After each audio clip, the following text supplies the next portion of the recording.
Solidarity forever. Solidarity forever. Solidarity forever. For the union makes us strong. When the union's inspiration through the workers' blood shall run, there can be no power greater anywhere beneath the sun. Yet what force on earth is weaker than the feeble strength of one? But the union makes us strong. Solidarity forever. Solidarity forever. Solidarity forever. For the union makes us strong. It is we who plowed the prairies, built the cities where they trade, dug the mines and built the workshops, endless miles of railroad laid. Now we stand outcast and starving mid the wonders we have made, but the union makes us strong. Solidarity forever. Solidarity forever. Solidarity forever. For the union makes us strong. They have taken untold millions that they never toiled to earn, but without our brain and muscle not a single wheel can turn. We can break their haughty power, gain our freedom when we learn that the union makes us strong. Solidarity forever. Solidarity forever. Solidarity forever. For the union makes us strong. In our hands is placed a power greater than their hoarded gold, greater than the might of atoms, magnified 1,000-fold. We can bring to birth a new world from the ashes of the old, for the union makes us strong. Solidarity forever. Solidarity forever. Solidarity forever. For the union makes us strong. Welcome once again to the Radical Imagination. I'm your host, Jim Vrettos. I'm a sociologist who's taught at John Jay College of Criminal Justice and Yeshiva University here in New York. We are home. We are being safe. We're being well. We're being strong. We hope all of you are too. We're so glad to welcome you to the Radical Imagination again today. We have two outstanding, incredible guests. Let me do a very, very short introduction, and then we'll get started right away. New York City lawmakers are considering 10 more years of franchise agreements and contracts for Spectrum, a subsidiary of telecom giant Charter Communications, which got its current franchise agreements due to expire this summer by acquiring Time Warner Cable in 2016. This spring, hundreds of Charter Spectrum technicians are marking the third year of a strike in which they've argued that New York should be an innovation leader and create its own public internet service provider. They promoted their public option plan designed to give New Yorkers more power and profits from their TV and internet, not to mention lower bills and much better service. We'll get into that in just a minute. Organizers hope to show millions of New Yorkers that having a publicly run, publicly accountable, and publicly profitable cable option is necessary, desirable, and entirely possible. Troy Walcott, who along with Reyes are our guests today on the Radical Imagination, are two of the Spectrum strikers and the group's worker organizers. They believe strongly that increasing bolder, more progressive policies, including those for our internet and cable access, is possible. It's up to us voters and consumers to demand that New York City leaders make that stand. As Troy puts it, I don't think there's anything bolder or more progressive than the people of New York being able to own their cable system. Now, both Troy and Ray have been longtime employees of Time Warner Spectrum. Troy himself is a shop steward of 1,800 members of local number 3. They've both been on strike for 3 years. Ray has 3 beautiful kids, right? And is a heavy metal. Okay, is a heavy metal friend of that type of music. Troy, we haven't discussed your type of music, but anyway, listen, welcome, guys. I'm so glad to have you here. We've had some technical. All disclosure here, transparency. I have Spectrum service, and it's screwed up. No, boo is. I get it. I get it, guys. Look, I'm not booing you. Boo is I get it, but listen, everybody should know that we were delayed 40 minutes doing this. You guys have been hanging in there. You guys are beautiful. Thank you so very much. It shows. Thank you for having us. Okay, all right. So let me get started here, and let me calm down here a little bit and turn our discussion to what you've been doing over the last 3 years. Why have you been on strike? Tell us a little more about your experiences as workers in this corporation. Ray, whoever wants to start. Ray, you want to get started on this, and then Well, Troy. it started back on March 28th, 2017. We couldn't reach a fair agreement with Spectrum, subsidiary of Charter, so the union did what they felt they had to do, and we went on strike. And all we were trying to do was protect the things that we had in place for 40 years with the company. We were looking just to keep our benefits. That's all. We weren't asking for huge raises. We weren't asking for huge anything. We just said, extend the contract as is, and we'd be happy. And they couldn't even agree to that. You've been working for 10 years, right? Exactly. Before we went on strike, I was with Spectrum for just about 7 years. In the 3 years since, I've hit my 10-year anniversary, and I've been working in another division of Local 3. And Troy, you've been working 20 years, is that right? Yeah, I started with 20 plus years now. 20 plus. Yeah.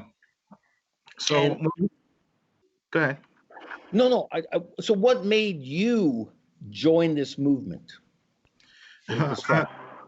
Honestly, it was no other choice. I've been there for a long time, so I know what the company was prior to Spectrum coming in, and when we actually used to value customer service as opposed to just when they came in more just profits. So I saw the change from going from, and everybody could say they have problems one way or another with the cable company, but never like this, never this bad. The type of disdain they take for customers, the workers, and everything else. So once it came to the time and they started stripping away the dignity of the workers, disrespecting the workforce, taken away from customers, and we could see it happening over and over again, and it just got progressively worse. And then it came to the point where they looked to basically not only stop us from where we were at, but take away the things we already had in place. There was no real choice but to go on strike. Give us just a couple little specific examples of what you're talking about here. What have they tried to take from you? Okay, so one of the main things are, like, we have a structure in place where the people that came up in this system and built it, the originals, they know the system, they were able to do it. They were the people that were our immediate supervisors. We called them our foreman and our general foreman. And luckily they were also part of the union. They've been there so long. One of the things they did, and right after we negotiated what was supposed to be the contract we were under, we had the concerns about them trying to, make changes to our structure. They assured us that nothing like that was going to happen. I think it was maybe a month or so immediately after trying to negotiate that, they made a unilateral decision to remove all of our general foremen, who were the people we will report to give us direction as far as work, and demoted them to a lower level. And they started replacing them with people that they were hiring off the street, new people that they were considering supervisors. And then they immediately started trying to put them under them. They would do simple things to try to demean them. Like the foremans would have a different uniform than us. They would strip them out of their offices, strip them of their uniform, and put them in the same uniform as a technician that they were supposed to be. That for years we looked at these people as the leaders that would show us how to work. Just simple things that they could do to try to demean anything they could try to demean and take away from how we looked at the people that basically held us up and held this company up for all those years. Divide and conquer you, in a sense, right? Correct. Turn yourselves into enemies, in a sense, or not working together, and destroy the cohesion and camaraderie. When you speak about divide and conquer, it would be so much so where they would take all of us who were working in one facility and divide us into separate rooms, even though we were all technicians and together, but divide us into separate rooms so we would have less interaction with each other. It was really, it was getting ridiculous. Yeah, they do something like that in the prison system as well, but we won't get into that. They spread out the time. Remember, they were spreading out so that there was a whole group of guys who never saw another group of guys. They actually took our direct supervisors and would take half the group and they'd be under the supervisor, and half the group they'd be under a regular union foreman. And then they would try and pick those guys out, one by one. Hey, this, I'm your friend. Right. Yeah, we may have lost you here for a second here, Ray, but okay. So friend, I'm your there friend. I'm your friend.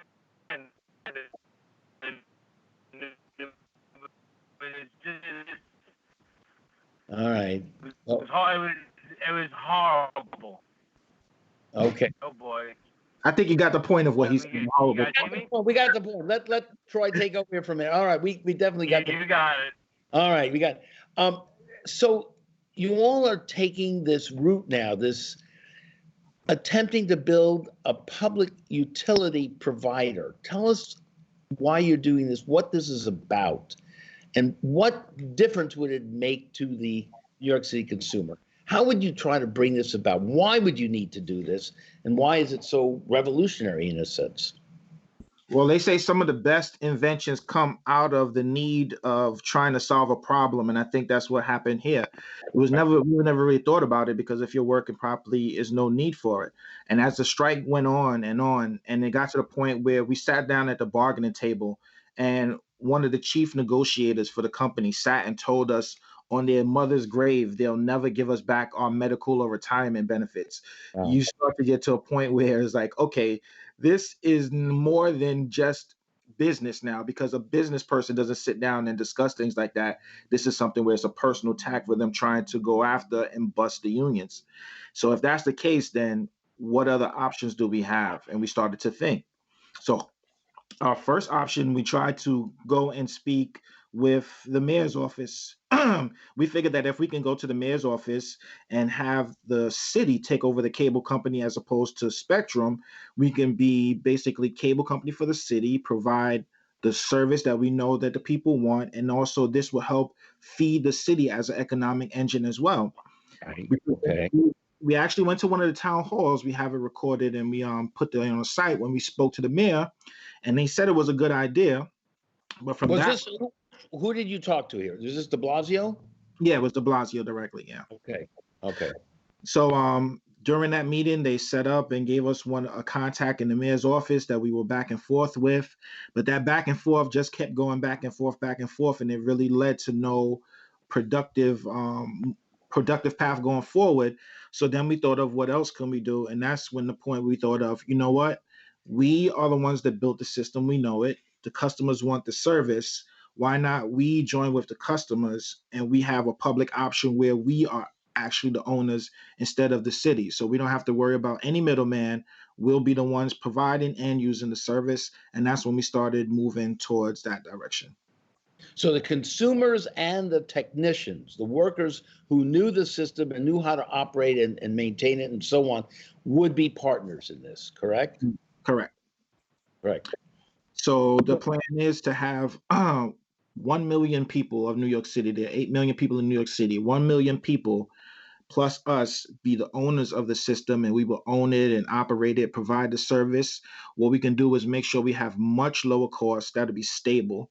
that you don't have to worry about the bills jumping off after introductory period, and we can actually build out the system that we know needs to be built to provide better, high quality service to the city, and start using some of that revenue to maybe even build some of the things that we know are needed to help move our city forward, our transit system, other things that are broken. If we own one of the largest money making, producing businesses for the city, what we can do with it past that point is kind of unlimited. But you said the city has dragged its feet on this, correct? Yes, So for some reason, and we have no idea why. right. Okay. The city has spoken about how much of a great idea they think that it is. We haven't heard anything that would be a downside of why it shouldn't be done, but for some reason nobody seems to be the one to champion and take it forward. And that's the part that's hard to understand. And we think more than likely it has to do more with, for some reason, something politically. Sure. And who's in the pocket of these people. But local politicians haven't supported you that much either. Ray, you want to jump in here? Yeah, I wanted to, like I said, I think it's much more of a political hotball. Yeah. I think a lot of these candidates get money from them, and they don't want to speak out against them. Right.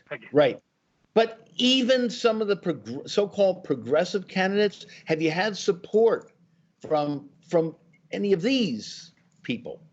Well, I would say it depends on what they consider support and what we consider support. Well, what do you consider? What is it you need from them? Are you getting considered progressive? Now, you define it in this.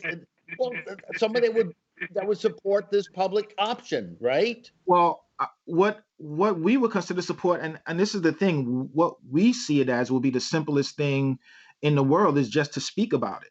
If we have enough people, because this is the hardest thing, because we're going up against a media giant, the problem is a lot of people, and this is just New York alone, New York City, don't even know we're still on strike. And that's because of the blackout that they've been able to put on us as far as any type of attention. But then you have elected officials who strongly claim to support labor and support unions, to see, number one, this as a path forward to help the entire city. And secondly, something that is a company that moved into New York City and is blatantly attacking unions and blatantly and openly union busting, and for this to be considered a union town and for them not to do anything about that, that's the part of it that's the most disheartening. Because if you're a progressive and if you claim to support unions, and not only that, to see some things like they're doing now with what's going on with the pandemic we're having, and you see them trying to use that as an opportunity to make more profits and not allowing people to have service, and you're supposed to champion for those people, to not take up and support something like this it checks off everything on your bucket list, giving power to the people, helping the city, stopping union bustings. For you not to support that, it's very fine when you say you support something behind the scenes, but if you don't come out and fight for it or at least speak to it, then what are you really doing? Well, that's another reason we're so grateful for you to come on to the Radical Imagination, because we want to be that forum for you. And I understand you have a tough time even on New York One getting the sort of message across. That's beyond tough.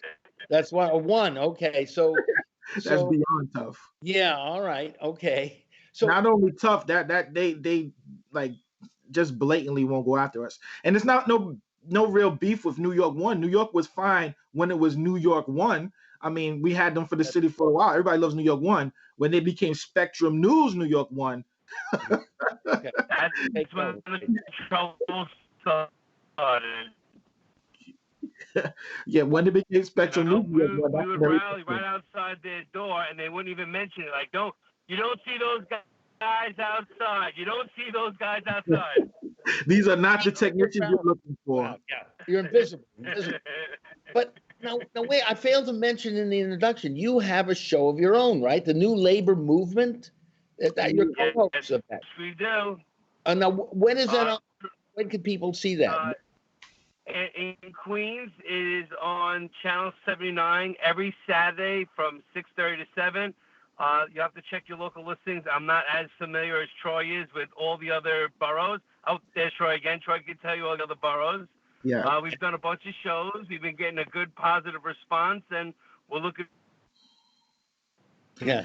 So we're on and forward to Ray's in his car out in Queens there, so he's having yeah. What are the Connect here. boroughs? What are the other places we're on? Okay. So right now we're in I have 3 kids at home. Right. Internet. Who are studying very hard, right, on the internet, right. so right now we're in Studying very hard. Okay. I got it. So right now we're on in Queens Mondays at 11:30 and Saturdays at 6:30 p.m. and we're also on in Saturday at 6 p.m. in Manhattan on the MNN network. So hopefully we plan to be on in the other boroughs shortly so we can have it on in every borough playing weekly. Terrific. Wonderful. That sounds terrific. So Mhm. so again, concretely, how would this public option work? You're trying to keep a membership to what? $100 would cost people for their cable bill. That's what you're talking about roughly in terms. So, but how do people get involved in this? How can they become part owners of this? Well, right now the simplest part is this: if you ever wanted to own a company, not just a startup that you're trying to see if it will work. It's beautiful when you can own a company like owning the cable company where you know is a company that already brings in billions of dollars. The simplest thing right now is we're just trying to get people to support. So here's the idea. We Right. get enough people to sign on and support, and those will be the people that help promote and get more people to sign on and support. So what we want to do is we have on our website, unplugspectrum.com. It just has a simple link. It'll tell you time for a new cable option. You click on there and you can see the small sign up that tells you, sign up to support the public option. Once the number on that site reaches 1 million, so we can track it and see the people that's coming in and when they signed in, the first 1 million people, they're going to be the first to get the opportunity to be the owners of the cable company for New York City.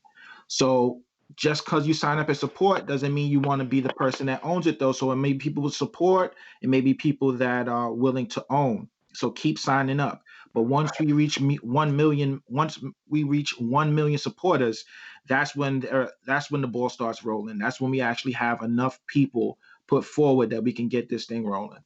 And with the amount of complaints that we get from Spectrum, I'm pretty sure there's already more than 1 million people that hate this company or want to lower their cable bills or do something to try to make things better. So it's just getting people to know about it. Right, and then I wanted not to be confusing on that. With the $100 that I mentioned would be what you would try to keep the bills, the limit to the bills. Is that right? Right. So right now, like they offer a package and they offer triple plays for $100 max. But after that, it usually jumps up to 3 times that on the bill. What we want to do is see what we can do, because this is the thing. The CEO for Spectrum right now, I think when he came in, he was making 16 million. He gave himself 100 million. What is that? An $86 million raise to 100 million during the first year. We don't have to pay CEOs like that. Most people, working people, that's who I hope will be the owners of this cable company, regular working men and women, will be happy to get an extra $5,000 or $10,000 a year. Right. But that being said, without having to pay exorbitant monies to these cable executives, we can take that money, and what we want to do is keep the cost as low as possible for everyday consumers and provide better quality service. Just start taking some of the profits and reshuffling it so we can invest more in quality service, high quality service, and providing for the people of the city. And what about programming as such? Would that open up the media more to alternative forces and visions and programs? Well, as far as opening it up, we want to keep the same programming that's available now available to everyone, because like the cable company doesn't provide any programming that is rich in content that serves people. All they are is the middleman that passes it from one to the next. So there's no really need for them. They're not the innovators. We like to provide the same service. And if there is any avenues, once we can get into it and some of the ideas we had as people working on the ground and knowing how these things work, if we can add to that, we definitely look to try to make it better. I see. So it's a technical support and connection is what you're talking about here. And as you say, bypass the middlemen. Right. The middlemen are the CEOs and the management, which is ripping us all off, and you as a union too. Right. Right. So, Ray, how did you get? Are you a New Yorker? Are you both from New York yourselves? Both New York. Native. Oh, yeah. Born, raised in Queens. All right. Well, where in Queens, by the way? Because I've been in Queens, Corona, and Jamaica. I grew up in Glendale. No, I grew up in Glendale. Live currently in College Point. Okay. All right. And Troy, how about you, Troy?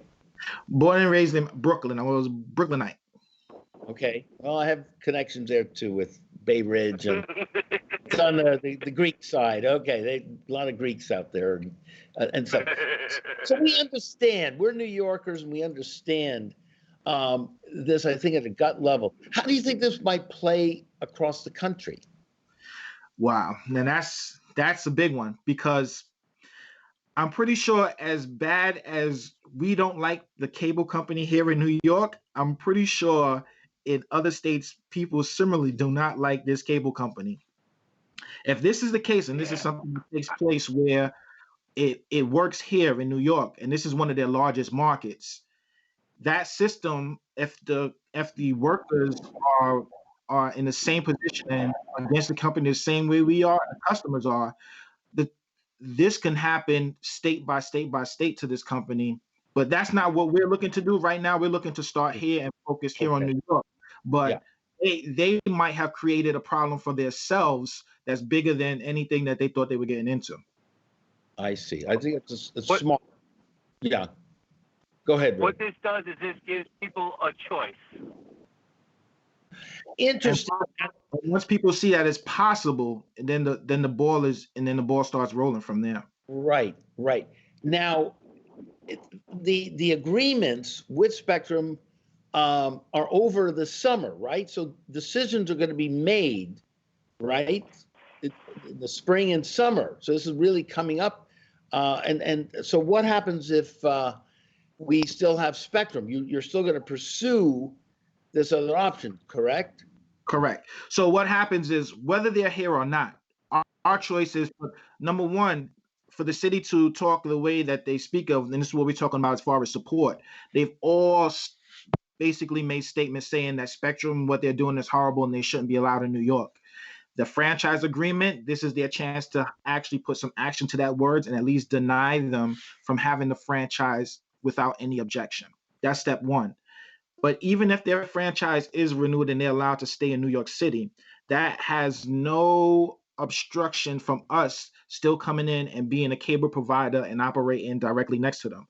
So if we have a cable system that is more up to date, it helps New York City and the customers, provides better quality service, and it's from New York, providing from New York. The question is, why would anybody buy any service from another company as opposed to buying from your own company? So a company that's feeding your city and providing for you, providing lower service and owned by you. Because if it's a million people owning it, everybody's going to know somebody that owns a cable company. Why would anybody go to Spectrum if we're going to be?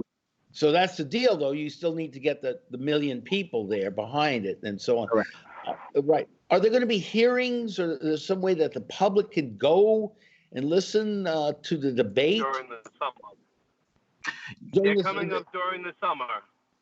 During the summer, okay. And what do you foresee happening there, or how is that going to be set up? Or do you know yet? Well, authorizing resolutions is going to be the first part of it. That's where they start to put out the platform of what the new franchise should look like. So a lot of that is going to be involved with definitely the borough presidents are involved for that. city council members, and various departments of the mayor's office. So these are like the main people that are going to be involved in setting up how the outline for this process is going to work. So contacting your city council, your borough presidents is going to be a big part of it. Yeah, it sounds like it, right? Because that they then could apply the sort of pressure that evidently. I mean, what I would like is I would like the mayor to make a statement saying that he could not, in good faith, be behind a renewal until Spectrum settles with Local 3. That's all he would have to say, and that would put all the pressure that would be needed for them to settle with us one way or another. It's not taking a great point. That makes a lot of sense. How do you get that to happen? Well, honestly, it's the people. Politicians are politicians, so they're going to speak. They can speak to you here one day and say the most beautiful things about what they do behind the scenes. It really doesn't hold any weight if you can't hold them to it. The people are what make politicians move. So if enough people are on the same page, which it seems they are, but they express it, that's where the real power comes from. And it's always been that way. But the people don't understand how much power they actually have because they convince them too much that they're individuals. But if enough people support any study, and the lower you go, like city council, the more effect that less and less people have. So you come together. If you have enough people supporting the same thing and saying the same thing, that's what gets people like the mayor or anybody else you need to speak to in a power position of power to act. Are there particular politicians that you're most focused on that would be most helpful in your struggle? Well, definitely the politicians who have more of the mayor.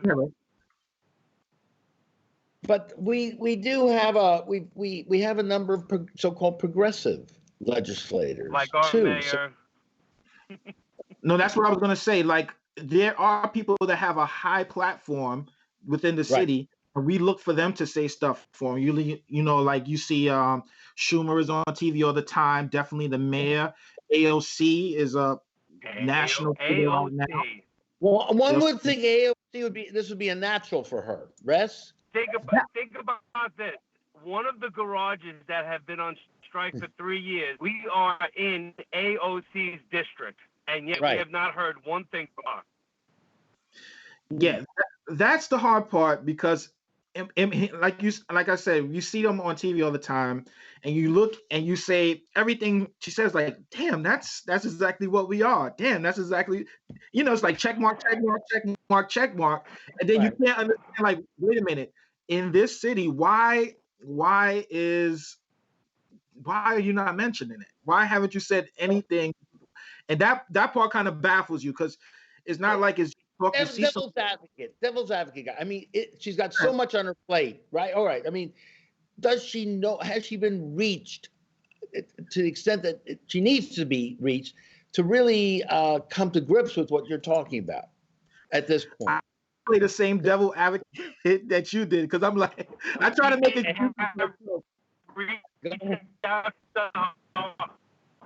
We have reached out to her on social. Reached out on social media. I would say several times. Okay. I tried to play the same devil advocate that you said because, and I said, you know what? A lot of people don't know about us, so but I was like, but it's too many bad strikes because it's not like it's in a different state; it's in your city. And then you see things on social media. Like I remember when I think it was the UAW workers went out on strike, and I was like, okay, maybe it's because it's not that many of us, but it was 1,800 of them, and I saw support. You saw support for them, and I was like, it's 1,800 of us, and I'm like, what the hell is? So, and this is the thing, AOC, and I see legislation proposed from her that comes out all the time, and it's progressive, and it things that move forward. So, I can't knock that, and I try not to take it as, what about only us? Because if I see things moving forward that helps the entire union thing move forward, it's helpful, but it also is like, what the hell? Well, what about why not us? Why not us, right? Yeah, we just did a show recently, last month or so, with 6 very articulate, progressive, bright, young um, candidates for the brand new Congress. Mm-hmm. All right, and one in particular, uh,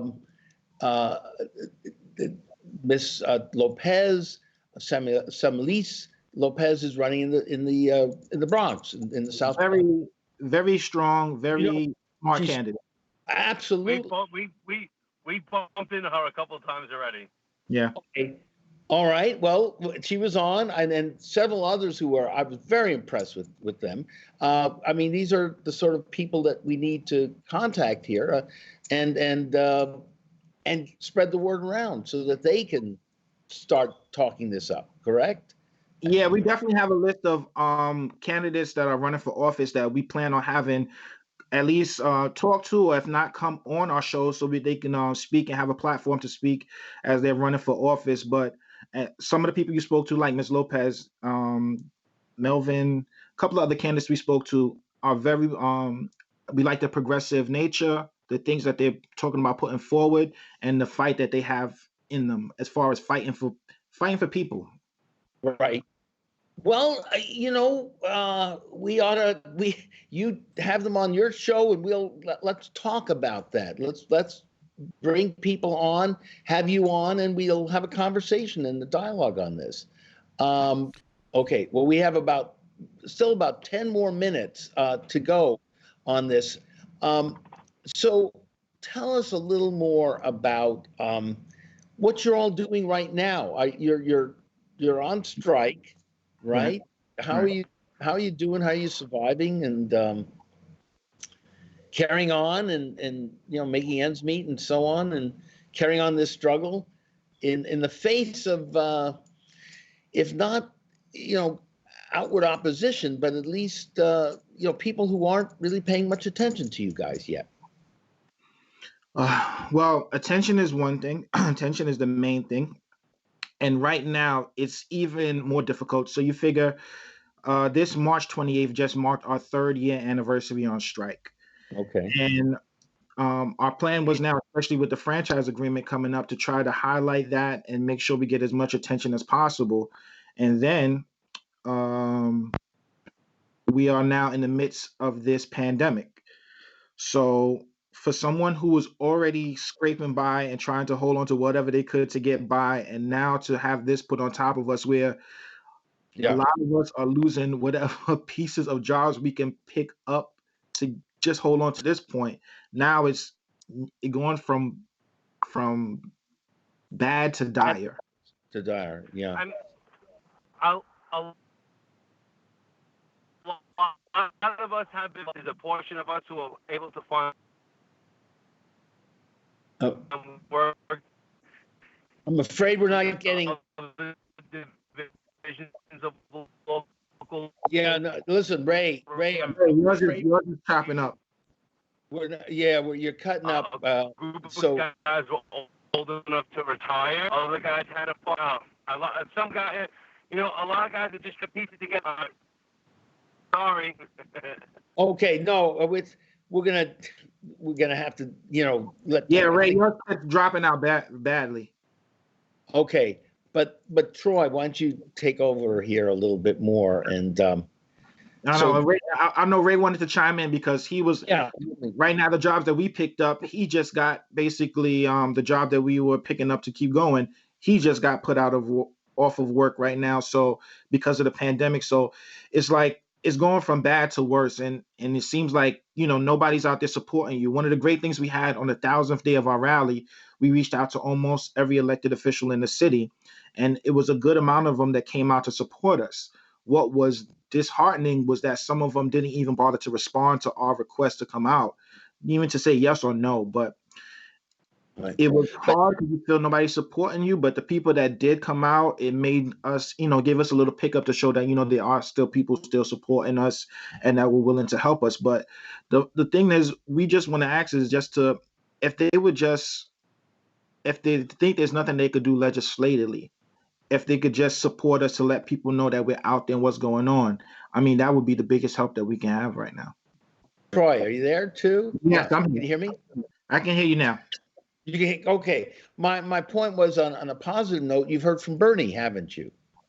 Yes, actually, we did get a and that's a funny thing. The only presidential candidate that happened to mention us when four or five of them from New York was the one from Vermont. There you go. Well, He he's did, from Brooklyn. That yeah, doesn't. he's one of Brooklyn, right? He's He from did Brooklyn. send us a tweet acknowledging and sending support, saying that he supported what we were doing as far as trying to strike here in the city. But um, it's just a tweet. It wasn't much, but it was still more than anybody else has done, even as a presidential candidate with a platform like that. Not to even mention us, it just, it's kind of hard. Let me throw out another name that you may or may not have contacted, and we can talk about that as well. How about Reverend William Barber, Poor People's Campaign? Again, I think this would be very much of a natural for him. We've had a number of his colleagues on the show, and in terms of a charismatic leader that can offer some structure to the movement here and to incorporate your struggle. Where does he represent? All right. Well, he's located down in North Carolina, but he's leading a national moral. I think your connection is dropped, Jim. Okay. All right, Troy. Yeah, Reverend Barber. It seems like you need to reach out as well to some of the local progressive leaders, but national ones. And so one of the people I was thinking about is Reverend William Barber of the Poor People's Campaign, who I think would be very receptive to your struggle here. We've had a number of his people and colleagues on the show, and I certainly would be interested in connecting you to what he's doing. And apropos of that, it seems like you need to reach out to some of the celebrities, the other forceful members of the media, the university world, the theater world. I mean, New York is the center of the media here, and it seems like perhaps going outside the box here in a creative way, you can get the allies that you seem to need. What do you think? Well, that's exactly why we created the show that we created. The show just launched just a month ago.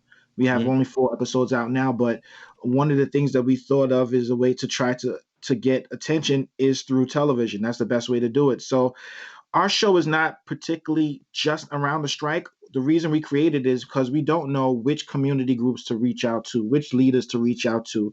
We do know unions, though. So we're not focusing on just our strike. We're trying to reach out to other unions, the problems they might have. Like you see something recently with solar workers tried to unionize and got a lot of them got fired. I know AOC spoke out about that recently. I think it was this week when an Amazon worker tried to unionize a place here in Staten Island and he was fired. So Yeah, exactly. we want to get stories like that and try to get other unions and their problems and bring that all together so we can create one new labor movement moving forward, because too many of us are getting attacked individually and they're picking us apart one by one, and we need to start coming together. Absolutely. Graduate student unions at the colleges and so, right. Absolutely. I couldn't agree with you more. And again, that's why Barber would be an excellent person to contact as well on this. So what other ideas are you thinking about too, reaching out? Well, what we wanted to do was do a grassroots campaign where we're going to go out into areas and go door to door and start speaking to some of the people who have problems with cable service, some of the areas that we know that the cable is poor quality because we built it there and know that it should be replaced, and actually speak to them and start having town hall meetings, start getting them into the same sort of presentations about exactly what we're trying to do. And if we can't explain it on a large medium like commercials, then just go speak to people door to door the same way a lot of elected officials are working with their way now and speaking to people one-on-one and getting more engaged. Now, that has been hampered a lot by the pandemic that has just happened. But we're looking to now reinvent that and maybe take it and do the same thing like a lot of people are doing virtual online meetings and holding the town halls the same way. So we're about to start reaching out and getting the people who have the same interest that we do, but just don't know it, and collectively putting our voices together to try to move this forward and try to stop this company from what they're doing. But I mean, not just them. all the working people that's of this city, try to start making things better for them and not letting them pick us off and attack us one by one over and over again. They've convinced us that instead of us getting the things we need, as they take away from people, they get convinced them that it's okay because, oh, they lost it, so I don't need to have it either. Instead of saying, no, they have it and we need to have that too. Well, absolutely. No, I couldn't agree with you more. Tell me any final thoughts you have. We have 3-4 more minutes. Your final thoughts on what you've been doing here. My final thoughts now is bigger. This has moved past just what Spectrum has done to us. It's more of the way all corporations are attacking all working people and the things we're going through now. We see it even highlighted more through what's going through the pandemic, that people are so, even when they're just getting by, are so close to the bottom that any small thing can put us in a terrible position, and we need to move past that. And that's what we're looking to do, to move all working people past that. So something like we're doing with this public option could be just the start of it. For a company that's treating both its workers and the community bad, if people can just believe that it's possible. And look, there's already a blueprint out there. If you look at the Green Bay Packers, that's a company that's owned for and by the people, and that's worked beautifully for them.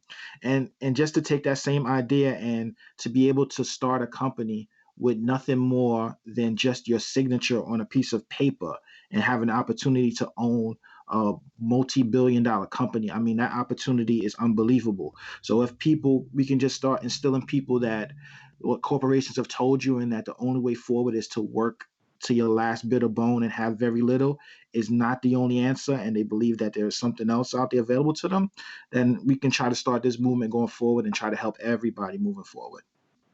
That's a beautiful, beautiful example, and just an absolutely beautiful way for ending this show on such a hopeful note. And one last time here, how do people get in touch with you, Troy? Well, you can reach us through our website is unplugspectrum.com. You can reach us there and leave us and drop us a message. I had the show times for us. So our show premieres weekly on Saturdays in Manhattan. Is on Saturdays at 6 p.m. That's on channel 34 for Spectrum. RCN is channel 82. Fios is 33. And in Queens, we show twice. Mondays, 11:30 on Spectrum 56, RCN 84, Fios 35. And we replay on Saturday at 6:30 p.m., Spectrum 79, RCN 83, and Fios channel 35. So beautiful. Final question. What should we call this new company? What's Right now, we haven't got a name. Hopefully, everybody can come in. We just call it NYCC, New York City Communications right now. But I'm pretty sure when you get 1 million people coming in. Huh? Media for the people. What do you Media think? for the people. That's it is for the people. That sounds good. It is for the people. I like that even more. Troy and Ray, who had to leave us earlier, thank you so much, so very, very much. It's been an outstanding honor. Beautiful to talk with you today. We'll talk again soon. Thank you so much. And thank you all so very, very much for watching The Radical Imagination. See you all next week. Take care. Thank you. Thank you in your audience. Be safe, be well, and be strong. All right. Be safe, everyone. Thank you. Spectrum took over Time Warner Cable in 2016 and promised to be good to residents. They haven't been. Spectrum has raised prices on customers for less service, took away employees' retirement and medical plans, humiliated and terminated workers, and lied about providing service to underserved areas like they agreed to do. So, we went on strike. Then we had an idea. Why do we need them? The customers pay for the service, we built and maintain it.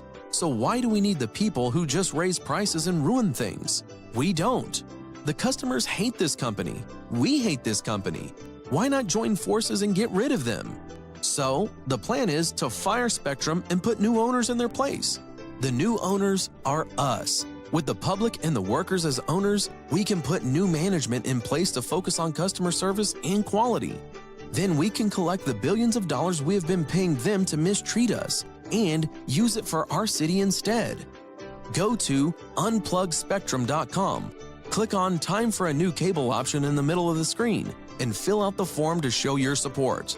From this list, we will give the first 1 million people the opportunity to be an owner of New York's cable system. Together, we can own this city. Sign up now to support and win. 1 million will become owners, millions of others will have better service at lower cost, and the city will benefit. The only loser is Spectrum. Let's find out what this city looks like when the people own it. Share this video and join the movement. Spectrum is bad. That's it.